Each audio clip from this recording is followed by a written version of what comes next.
Hello friends, இன்றைக்கி நம்ம சுட சுட சாஃப்டான நல்ல ஒரு பஞ்சு மாதிரியான இட்லிக்கு நல்ல ஒரு காரசாரமான கம கருப்பு உளுந்தும் எள்ளும் வச்சு இட்லி பொடி தாங்க இன்றைக்கி ரெடி பண்ணியிருக்கேன். இந்த இட்லி பொடிக்கு பருப்பு எந்த அளவுக்கு எடுத்துக்கணும், எந்த பக்குவத்தில் வறுக்கணும், எந்த பக்குவத்தில் அரைக்கணும் அப்படின்ற ஃபுல் டீட்டெயில் வீடியோ தாங்க பார்க்க போகிறோம். இந்த இட்லி பொடி வச்சு நெய் பொடி இட்லி தான் எப்படி ரெடி பண்ண போகிறோம் அப்படின்ற ஃபுல் டீட்டெயில் வீடியோ தாங்க பார்க்க போகிறோம். நல்ல சூடான இட்லி எடுத்து வச்சுட்டு நல்லா 2 ஸ்பூன் இட்லி பொடி வச்சு நல்ல நெய்யும் நல்லெண்ணெயும் சேர்த்து சாப்பிடும்போது டேஸ்ட்டு பார்த்தீங்கன்னா அந்தளவுக்கு நல்லாயிருக்கும். வாசனையும் ரொம்பவே அட்டகாசமாக இருக்கும். என்னோடய ரெசிபிஸ்லாம் உங்களுக்கு ரொம்பவே பிடிச்சிருந்தா மறக்காமல் ஒரு லைக் மட்டும் கொடுங்க. மறக்காமல் என்னோடய விகாசமையும் சப்ஸ்கிரைப் பண்ணிட்டு பக்கத்தில் இருக்கக்கூடிய பெல் ஐக்கானை கிளிக் பண்ணிக்கோங்க. வாங்க நம்ம இட்லி பொடி எப்படி ரெடி பண்ணுறோம் அப்படின்ற ஃபுல் டீட்டெயில் வீடியோ பார்க்கலாம். இட்லி பொடி வறுக்கிறதுக்கு முதல்ல நம்ம கருப்பு உளுந்தம் பருப்பு எடுத்துக்கலாம். நல்லா அடிகனமான வானலி எடுத்துருக்கேன். மெஷரிங் கப்பில் 1 கப் அளவுக்கு கருப்பு உளுந்தம் பருப்பு எடுத்துக்கிறேன். இது 175 கிராம் அளவுக்கு வரும். அடுப்பு நல்லா ஹை ஃப்ளேமில் வச்சுட்டு 3 நிமிஷம் வறுத்துக்கோங்க. பருப்பு நல்லா சூடு வந்ததுக்கப்புறம் நம்ம அடுப்பு ஃப்ளேம் கம்மி பண்ணிக்கலாம். நம்ம கருப்பு உளுந்து எந்த அளவுக்கு வறுக்கிறோமோ அந்தளவுக்கு நமக்கு இட்லி பொடி பார்த்திங்கன்னா நல்ல வாசனையாக கமகமான இருக்குங்க. நம்ம அப்படியே பாட்டிலில் திறந்தாலே நமக்கு அந்தளவுக்கு வாசனை கிடைக்கும். அதில் ஒரு 3 நிமிஷம் நம்ம கைவிடாமல் வறுத்துக்கிறேன். நல்ல பருப்பு சூடு வரட்டும்.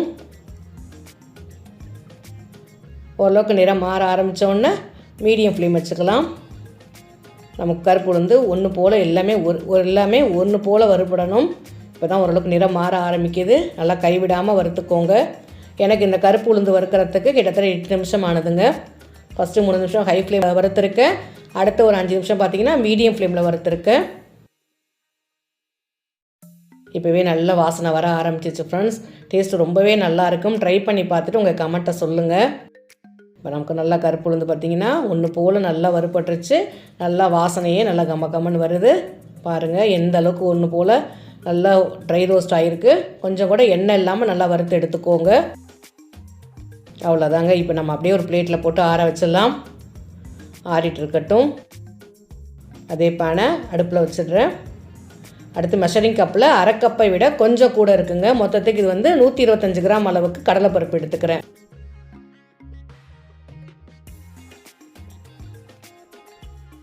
அடுப்பை நல்லா ஹை ஃப்ளேமில் வச்சுட்டு 2 நிமிஷம் நல்லா வறுத்துக்கிறேன். பருப்புலாம் கடலைப்பருப்பு ஓரளவுக்கு நல்லா சூடு வந்ததுக்கப்புறம் அடுப்பை மீடியம் ஃப்ளேம் வச்சுக்கோங்க. கடலைப்பருப்பு ரொம்பவே நிறம் மாறிடுச்சுன்னா நமக்கு கசப்பு டேஸ்ட் வந்துடும். அதனால் பார்த்து ஓரளவுக்கு நல்லா பக்குவமாக வறுத்துக்கோங்க. நம்ம பருப்புலாம் எந்த அளவுக்கு வறுக்கிறோமோ அந்தளவுக்கு இட்லி பொடி நல்லா வாசனையாகவும் இருக்கும். டேஸ்ட்டும் ரொம்பவே நல்லாயிருக்கும். நல்ல ஒரு சூடான இட்லி கூட இந்த மாதிரி கருப்பு உளுந்து இட்லி பொடியெல்லாம் வச்சு சாப்பிடும்போது டேஸ்ட்டு பார்த்திங்கன்னா ரொம்பவே நல்லாயிருக்கும் ஃப்ரெண்ட்ஸ். ஓரளவுக்கு கடலைப்பருப்பு நல்லா நிறம் மாற ஆரம்பிச்சிருச்சு. எனக்கு இந்த கடலைப்பருப்பு வறுக்கிறதுக்கு கிட்டத்தட்ட 6 நிமிஷம் ஆனதுங்க. அவ்வளோதாங்க. நல்லா கைவிடாமல் நல்லா பொன்னிறமாக வறுத்து எடுத்துகிட்டு நல்லா கம்மன்னு வாசனையும் வந்துடுச்சு. இதையும் நம்ம ஒரு பிளேட்டில் போட்டு நல்லா ஆற வச்சிடலாம்.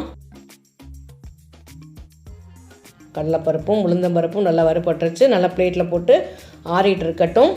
அதுக்குள்ளே அதே பேன் வச்சுட்டு 1/4 கப் அளவுக்கு வெள்ளை எள் எடுத்துக்கிறேன். இது 75 கிராம் அளவுக்கு வரும். வானலில் நல்லாவே ஹீட் பண்ணிக்கோங்க. ஹீட் பண்ணிவிட்டு அப்புறம் எள்ளு போடுங்க. எள்ளு போட்டிங்கன்னா நல்லா கமன்னு பொரிஞ்சு வரும். நமக்கு எள்ளு தெளித்து வெளியே வராமல் இருக்கிறதுக்கு நம்ம எள்ளு பொரிஞ்சிட்டு இருக்கும்போதே லைட்டாக தண்ணி தெளிச்சிங்கன்னா வானலி விட்டு வெளியே வராதுங்க. இந்த டிப் யூஸ் பண்ணி பாருங்கள் ஃப்ரெண்ட்ஸ். இந்த மாதிரி லைட்டாக தண்ணி தெளித்து விடுங்க. தண்ணி தெளித்து விட்டிங்கன்னா நமக்கு வானலிக்குள்ளவே இருக்கும். நல்லா வறுபட்டும் வந்துடும். வெள்ளை எள்ளு கருப்பு எள்ளு எது வேணாலும் சேர்த்துக்கலாங்க. நல்லா வாசனை வர வரைக்கும் நல்லாவே வறுத்துக்கலாம். நம்ம எள்ளு பொரியறதுக்கு கிட்டத்தட்ட 3லேருந்து 4 நிமிஷம் டைம் எடுத்துச்சு. இது 75 கிராம் அளவுக்கு எள் எடுத்துருக்கேன். பாருங்கள் நல்லா வறுபட்டுருச்சு. எப்படி வாசனை கம்மன்னு வருது பாருங்கள். நான் கருப்பு உளுந்தும் எள்ளும் சேர்க்கும்போது இட்லி பொடி பார்த்திங்கன்னா அந்தளவுக்கு வாசனையாக இருக்குது ஃப்ரெண்ட்ஸ். இந்த மாதிரி நல்லா வறுபட்டுருச்சு. இப்போ நம்ம அப்படியே பிளேட்டில் போட்டு ஆற வச்சிடலாம்.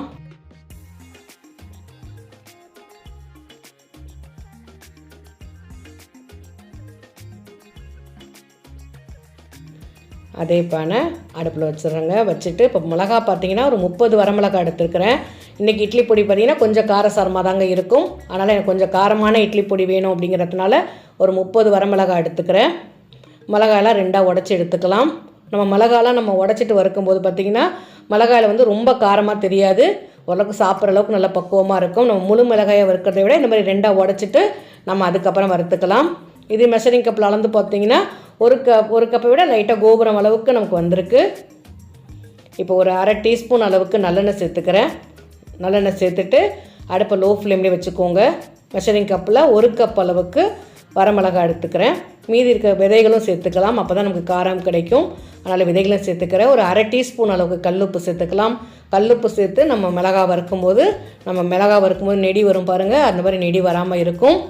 நல்லா அடுப்பை லோ ஃப்ளேம்லேயே வச்சுட்டு 3லேருந்து 4 நிமிஷம் நல்லா வறுத்துக்கோங்க.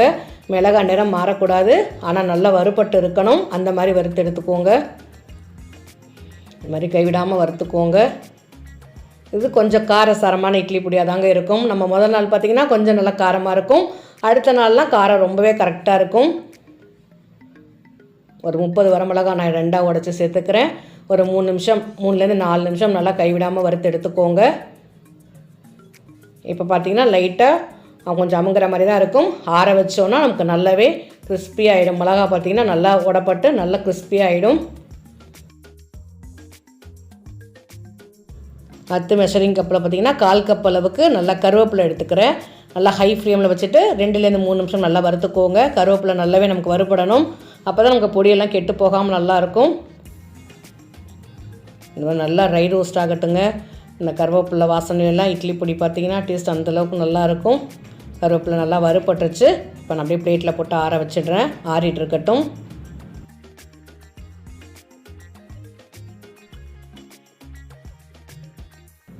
அடுத்து பார்த்திங்கன்னா அதே வானிலையில் நம்ம உப்பு சேர்த்துக்கலாம். 1.25 டேபிள் ஸ்பூன் அளவுக்கு கல் உப்பு சேர்த்துக்கிறேங்க. கல் உப்பு சேர்த்துட்டு நல்லா ட்ரை ரோஸ்ட் பண்ணிக்கோங்க. கல் உப்பு லைட்டாக வறுபடும் போதே நான் பெருங்காயத்தூள் சேர்த்துக்கிறேன். கட்டி பெருங்காயமாக இருந்தால் இன்னமும் வாசனையாக இருக்கும். ஒரு அரை டீஸ்பூன் அளவுக்கு பெருங்காயத்தூள் சேர்த்துக்கலாம். அதையும் வறுத்துக்கலாம். அவங்க நல்லா ட்ரை ரோஸ்ட் பண்ணிக்கலாம். கல் உப்பையும் பெருங்காயத்தூளையும் நம்ம ட்ரை ரோஸ்ட் பண்ணியாச்சு. அப்படியே பிளேட்டில் போட்டு ஆற வச்சிடலாம். மறக்க வேண்டியது எல்லாமே வறுத்தாச்சுங்க. ஒரு 20 நிமிஷத்தில் நமக்கு எல்லாமே நல்லா வறுபட்டு எல்லாம் சூப்பராக ரெடி ஆகிடுச்சு. நல்லா ஒரு 10 நிமிஷம் ஆறட்டும். ஆறினத்துக்கு அப்புறம் பார்த்திங்கன்னா நம்ம அப்படியே மிக்ஸி ஜாரில் சேர்த்து அரைக்க வேண்டியதாங்க. கருவேப்பிலை பாருங்கள் எந்த அளவுக்கு பச்சையாகவும் இருக்குது, ஆனால் நல்லா ட்ரை ரோஸ்ட் ஆகிருக்கு பாருங்கள். அடுத்து மிளகாய் பாருங்கள், இந்த மாதிரி நல்லா உடப்படணும், அப்போ தான் நமக்கு காரம் ரொம்ப சுளீர்னு இல்லாமல் இருக்கும். மிளகாய் நல்லா வறுபட்டுச்சுன்னா தான் இட்லி பொடியும் ரொம்பவே நல்லாயிருக்கும். மிக்ஸி ஜாரில் பார்த்திங்கன்னா முதல்ல மிளகாய் சேர்த்துக்கிறேன். அடுத்து கருவேப்பிலை, கல் உப்பு, பெருங்காயத்தூள் எல்லாமே சேர்த்துட்டு முதல்ல ஒரு 70% முதல்ல நம்ம அரைச்சி எடுத்துக்கலாம். மிளகாய் நல்லா அரைப்படட்டும், அதுக்கப்புறம் தான் ஒரு பொருளாக நம்ம சேர்த்துக்கலாங்க. இந்த மாதிரி ஒரு 70% நமக்கு மிளகாய் நல்லா அரைப்பட்டுருச்சு. இந்த ஸ்டேஜில் நம்ம கடலைப்பருப்பு சேர்த்துக்கலாம். அடுத்து கடலைப்பருப்பு சேர்த்துட்டு அதுக்கு மேலே நம்ம உளுந்தம்பருப்பு சேர்த்துக்கலாங்க. இதுவும் ஒரு 60லேருந்து 70% நம்ம அரைச்சி எடுத்துக்கோங்க. விப்பர் மோடில் விட்டு அரைங்க. பருப்பு சேர்த்ததுக்கப்புறம் விட்டு அரைங்க. அப்போ தான் நமக்கு பொடி பார்த்திங்கன்னா நல்லா குறகுறப்பு தன்மையோடு வரும். இப்படி ரொம்ப நேரம் ஓட்டினோன்னா நமக்கு பொடி பார்த்திங்கன்னா நைஸ் ஆகிடும். விப்பர் மோடில் விட்டு அரைச்சிங்கன்னா இந்த மாதிரி நல்லா வரும். இந்த அளவுக்கு கடலைப்பருப்பும் உளுந்தம்பருப்பும் அரைச்சாச்சு. அடுத்தது கடைசியாக எள்ளு சேர்த்துக்கலாங்க. எள்ளு நல்லாவே வறுபட்டுருக்கு பாருங்கள். இந்த மாதிரி வறுபட்டால் தான் நமக்கு எண்ணெய் கசிஞ்சு வராமல் இருக்கும். எள்ளுலேருந்து எண்ணெய் வரும் பார்த்திங்களா, அந்த மாதிரிலாம் வராமல் பொடி பார்த்திங்கன்னா நல்லா குறன்னு நல்லா உதிரியாக அழகாக வந்திருக்கு பாருங்கள். வாசனையே அட்டகாசமாக இருக்குது ஃப்ரெண்ட்ஸ். நல்லா ஒரு கடலைப்பருப்பு வாசனை, உளுந்தம்பருப்பு வாசனை, எள்ளு வாசனை, கருவேப்பிலை, பெருங்காயம் எல்லாமே சேர்த்து பார்த்திங்கன்னா இட்லி பொடி அந்தளவுக்கு நல்லா வாசனையாக வந்திருக்கு. இப்போ அப்படியே இருக்கட்டும், ஒரு மூடி போட்டு மூடி வச்சிடுறேன். அடுத்து பார்த்திங்கன்னா இன்றைக்கி மினி இட்லி தாங்க ரெடி பண்ண போகிறேன். அதனால் இட்லி தட்டு எடுத்துகிட்டு லைட்டாக எண்ணெய் அப்ளை பண்ணிவிட்டு இட்லி ஊற்றி எடுத்து வச்சுக்கலாம். நம்ம இந்த மினி இட்லி பார்த்திங்கன்னா 3 நிமிஷத்தில் நமக்கு வெந்துடும். இந்த மினி இட்லி வச்சு தான் நம்ம இன்றைக்கி பொடி இட்லி ரெடி பண்ண போகிறோம். அதனால் ஃபஸ்ட்டு இட்லி ஊற்றி எடுத்து வச்சிடலாம், வெந்துட்டு இருக்கட்டும். அதுக்குள்ளே ஒரு வெங்காயம் பார்த்திங்கன்னா நல்லா பொடியாக கட் பண்ணி எடுத்துகிட்டு வந்துடுறேன். தண்ணி நல்லா சூடு பண்ணிவிட்டேன். இட்லி பானையில் தண்ணி நல்லாவே சூடு பண்ணிவிட்டேன். அந்த ஸ்டேஜில் நம்ம மினி இட்லி ஊற்றிட்டு இட்லி பானையில் எடுத்து வச்சுட்டு மூடி போட்டு மூடி வச்சிடலாம். நமக்கு 3 நிமிஷம் தாங்க இட்லி நல்லா வெந்து ரெடி ஆகிடும். இப்போ இட்லி நல்லா வெந்துருச்சுங்க. ஒரு 1லேருந்து 2 நிமிஷம் நல்லா ஆறட்டும். ஆறினதுக்கப்புறம் நம்ம ஒரு மாதிரி ஸ்பூனில் தண்ணி தொட்டுட்டு நம்ம இந்த மாதிரி எடுத்துக்கலாம். நமக்கு ஆறினதுக்கப்புறம் தாங்க இட்லி நம்ம தாளிக்க போகிறோம். பாருங்கள் எந்த அளவுக்கு நல்லா சாஃப்டாக மெத்துன்னு நல்லா இட்லி சுட சூப்பராக ரெடி ஆகிடுச்சு. இப்போ நான் அப்படியே எல்லா இட்லியும் எடுத்து வச்சிடுறேன். இது நம்ம பொடி போட்டு நெய் பொடி இட்லியாக தாங்க ரெடி பண்ண போகிறோம். அதனால் எல்லாம் ஒரு 20 இட்லி இருக்கும். ஒரு பிளேட்டுக்கு பார்த்திங்கன்னா 20 இட்லி அளவுக்கு வந்திருக்கு. இது அப்படியே ஆறிட்டு இருக்கட்டும். அதுக்குள்ளே அடுப்பில் ஒரு பேன் வச்சுட்டு 1 டேபிள் ஸ்பூன் அளவுக்கு எண்ணெய் சேர்த்துக்கிறேன். எண்ணெய் சேர்த்ததுக்கப்புறம் ஒரு 1/4 டீஸ்பூன் அளவுக்கு கடுகு உளுந்தம் பருப்பு சேர்த்துக்கிறேன். ஒரு மீடியம் சைஸ் வெங்காயம் நல்லா பொடியாக கட் பண்ணி சேர்த்துக்கிறேன்.